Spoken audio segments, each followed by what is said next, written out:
Welcome to the Ness Garden Railway.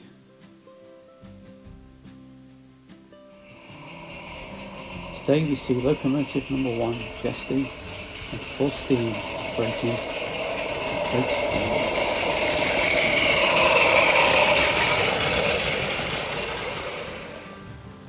After Jesty, Morys was seen testing out its capability on the passenger stop, easing around that bend there with the observation car.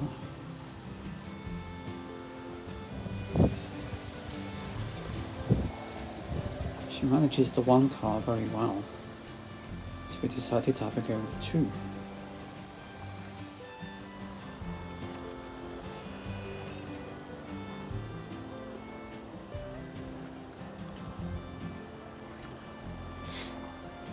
Two cars is a little too much for her on the steeper inclines and tight bends on the loop, but otherwise she handled it very well.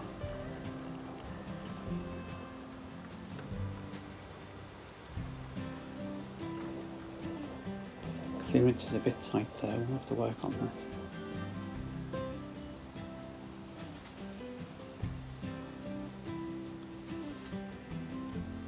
And finally, here's that robin again, but only in sound.